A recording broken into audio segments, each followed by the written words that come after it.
In 2023, a software engineer at a Fortune 500 company got a performance review. Exceeds expectations. Top 10% of his department. His manager told him his future at the company was bright. 6 weeks later, he was laid off in a round that cut 8,000 people. He wasn't underperforming. He wasn't difficult to work with. He wasn't expensive relative to his output. None of that mattered. Because the decision to eliminate his role wasn't made by his manager or his manager's manager. It was made in a spreadsheet somewhere 3 floors up by people who had never met him. And here is what makes this story different from what you have probably heard before. That man is not an outlier. He is the rule. Because right now, across every major industry in the United States, the United Kingdom, Canada, and Australia, millions of employed, high-performing workers are sitting inside companies that are quietly building the case to replace them. Not because they failed, because the math changed. Today we are going to look at what the data actually says about job security in 2026. Not the reassuring version, the real version. We are going to break down which industries are the most exposed, what artificial intelligence displacement looks like when you strip out the corporate language, and we are going to talk about the 3 moves that financially protect you before you are ever forced to make them under pressure. Stay with me, because some of what you are about to see is going to challenge something you have believed about your career for a long time. Let's start with the psychology, because before the data matters, you need to understand why smart, capable people consistently underestimate their own employment risk. There is a well-documented cognitive bias called normalcy bias. It describes the human tendency to assume that because something bad has not happened yet, it probably will not happen. We apply this to natural disasters, to health, and overwhelmingly to our careers. If you have worked at your current company for 2, 3, 5 years without losing your job, your brain has quietly filed away a piece of evidence: I survived. Therefore, I am safe. Every year you stay, that mental file gets thicker. The confidence grows. The contingency planning shrinks. And companies know this. Stability, or the feeling of it, is one of the cheapest things an employer can give you. It costs nothing to let you believe you are irreplaceable while simultaneously building a workforce restructuring plan in a closed boardroom. Here is the number that should unsettle that feeling. According to the Bureau of Labor Statistics, the median tenure for American workers as of 2024 is 4.1 years. That number has been falling consistently for a decade. In 2014, it was 4.6 years. In 2004, it was higher still. What this tells us is that the average American worker will hold roughly 12 different jobs over the course of their career. 12. The era of the 30-year career at one company with a pension and a gold watch has not just ended.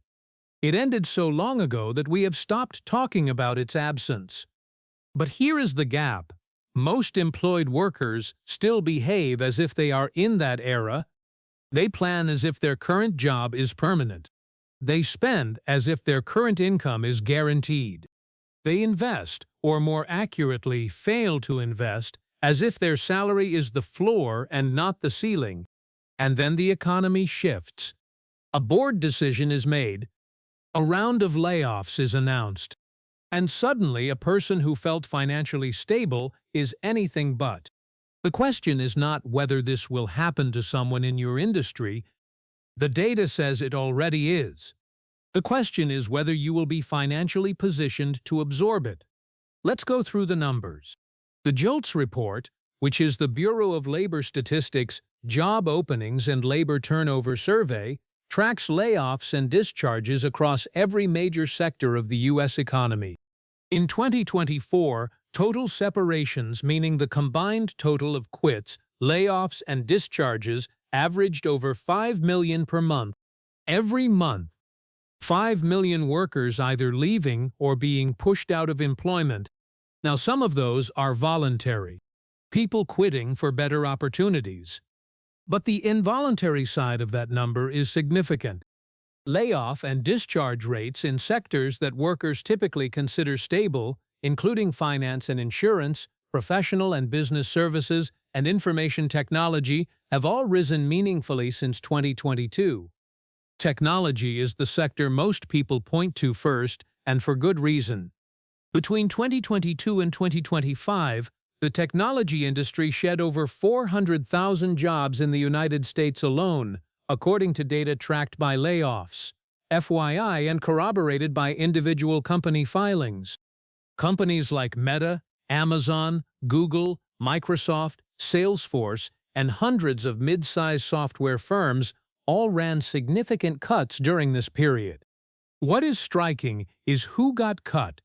These were not entry-level workers. Many were senior engineers, product managers, and team leads with 5, 10, 15 years of experience. Some had been at their companies long enough to vest multiple equity grants. None of that protected them. But technology is just the beginning, because the displacement is spreading. Healthcare administration, a sector many people consider recession-proof, has seen significant restructuring. Hospital systems and insurance companies are automating coding, billing, and patient intake functions. The workers being displaced are not surgeons. They are the people who process claims, manage records, and handle the administrative layer that makes the clinical side function. Financial services is similar. Investment banks and insurance firms are using AI to handle tasks that previously required teams of junior analysts. JP Morgan has reportedly deployed AI tools that can complete in seconds what previously took lawyers up to 360,000 hours per year to review. Those hours belong to people. Retail management, middle management in manufacturing, customer service at scale, content moderation, paralegal work, accounting at the associate level, every one of these categories is experiencing structural reduction, not because business is contracting, but because automation is expanding. The World Economic Forum's Future of Jobs report, published in 2025, projects that 41% of employers globally plan to reduce their headcount in affected roles over the next 5 years as a direct result of AI-driven task automation. 41%. That is not a marginal number. That is nearly half of all major employers on the planet, signaling in a formal survey that they intend to have fewer humans doing the work that currently employs people reading reports like this one. McKinsey's Global Institute takes it further. Their modeling suggests that up to 12 million American workers may need to transition to entirely different occupations by 2030. Not retrain slightly within their field. Change what they do entirely. Now here is the part that most articles get wrong. They frame this as a future problem, a thing that is coming, something to watch. It is not coming. It is already here. The workers it has already touched are not statistics in a report. They are individuals who had mortgages, car payments, school fees, and savings plans built on income that disappeared without warning. And the recovery from that is not quick. Research on post-layoff income recovery shows that workers displaced from mid-career, mid to high salary roles typically take 18 to 24 months to return to their prior compensation level. And many never fully do, particularly those over 45. That is not a personal failure. That is a structural pattern. But it is a pattern that financially devastates people who were not prepared for it. We need to talk about the real risk here, because the layoff itself is not actually the problem. The layoff is just the moment when the underlying problem becomes impossible to ignore. The real problem is called income concentration, and it is the single most dangerous financial position that employed people consistently allow themselves to stay in. Income concentration means that one source, your job, produces close to 100% of your household income. It sounds obvious when you say it out loud. Of course, your job is your main income source. That is what a job is for. But here is what that actually means when it goes wrong. The moment your employment ends, your income does not reduce. It does not slow down. It does not give you a transition period. It stops. Completely. On the same day. Immediately. And your expenses do not stop with it. Your mortgage or rent continues. Your car payment continues. Your utilities, your groceries, your insurance, your subscriptions, every financial obligation you have built your life around continue on a schedule set by organizations that have no interest in your employment status. For most households, the savings buffer between employed and financially stable versus unemployed and in crisis is between 2 and 6 months. That is the entire window most people have. 2 to 6 months before the math breaks down. And remember what we said about recovery time, 18 to 24 months to return to prior compensation. If the buffer is 6 months and the recovery is 18 months, there is a 12-month gap. And in that gap, debt grows.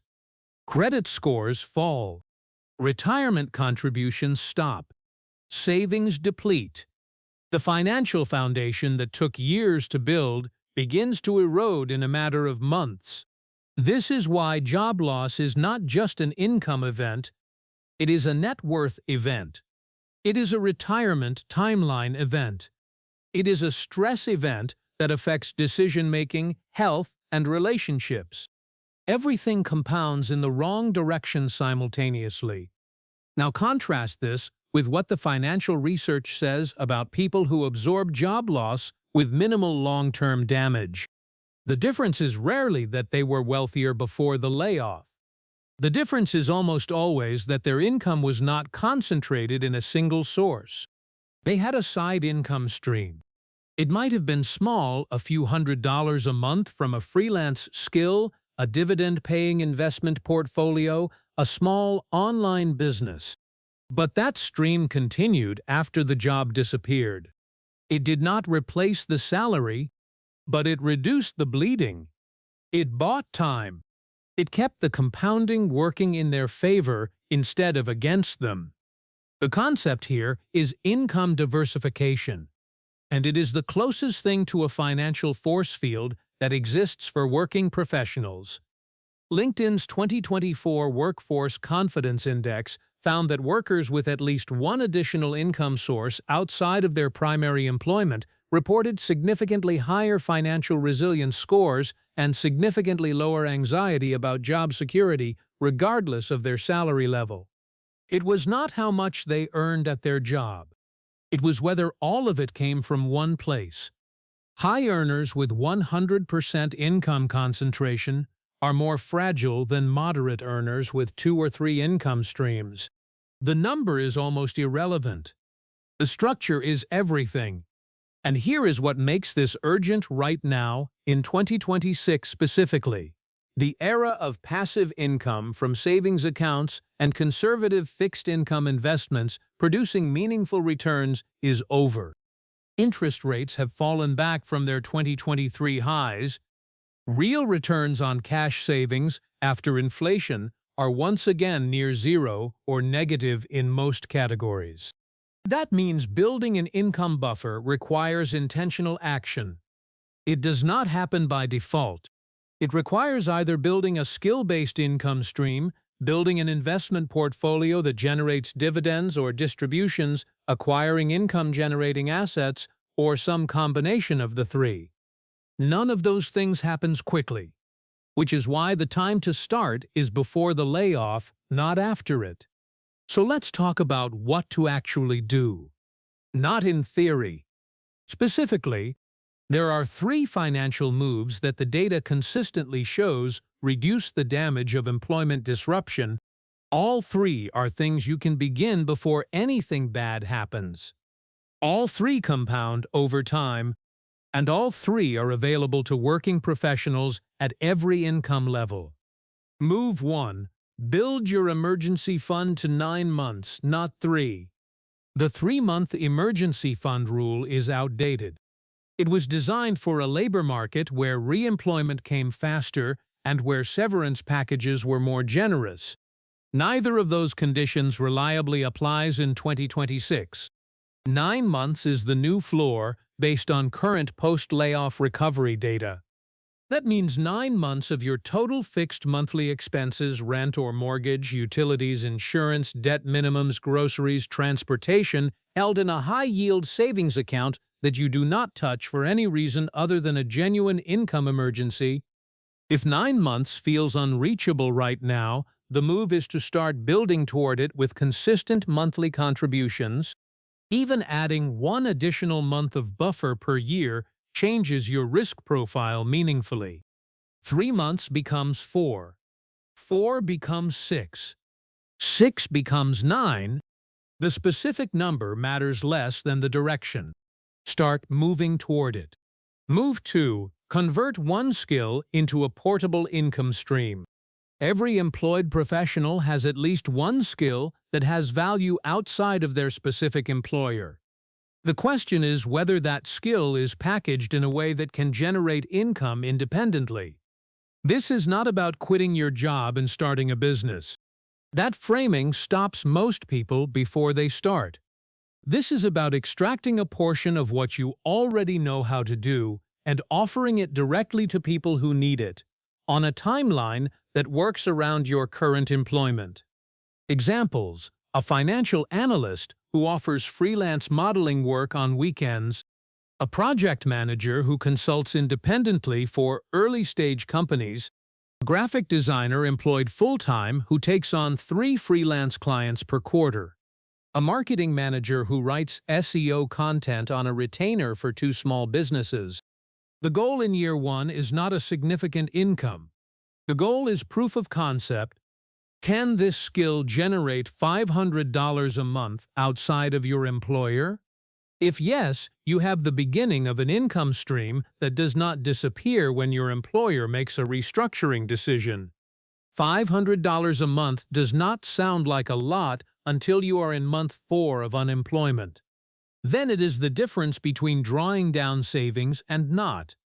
Move 3. Start building an investment portfolio that generates income, not just growth. Growth investing, buying assets and waiting for them to appreciate, is a long-term wealth strategy. It is not a financial resilience strategy for a potential income disruption. Income investing is different. Dividend-paying index funds, dividend ETFs, and income-focused investment vehicles generate distributions on a regular schedule.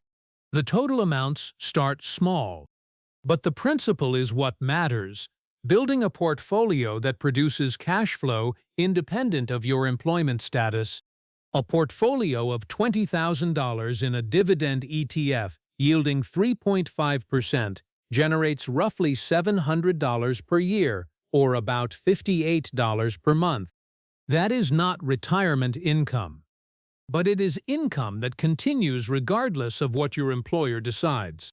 And it compounds. In 5 years, if you have added to it consistently, the number is different. In 10 years, it is different again. The combination of these 3 moves does something that no single action can do on its own. It reduces your dependence on any single income source, which is the precise thing that makes job loss catastrophic rather than survivable. You cannot control whether your company decides to restructure.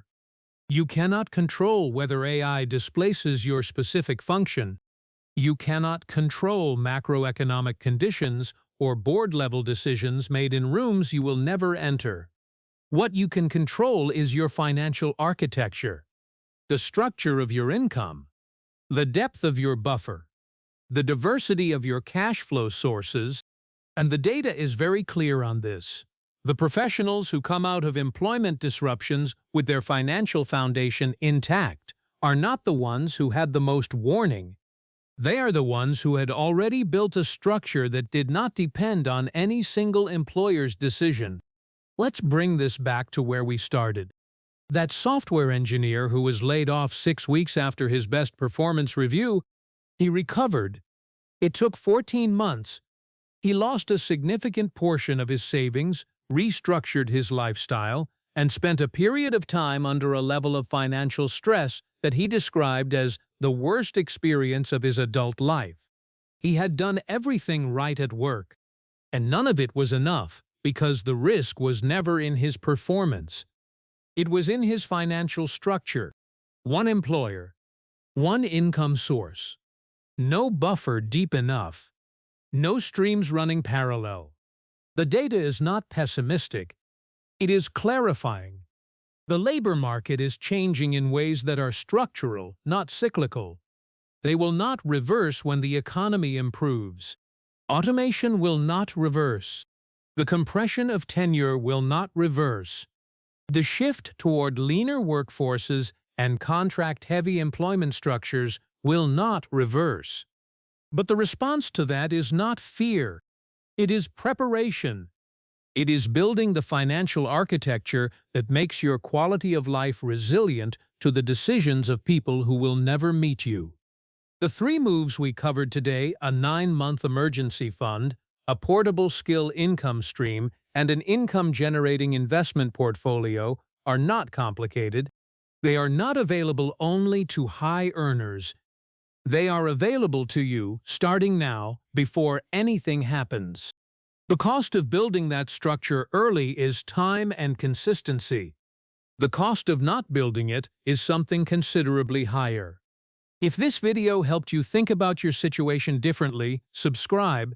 We cover this kind of data-driven financial analysis every week, the numbers that most financial content skips over because they are uncomfortable, and the specific moves that actually change outcomes.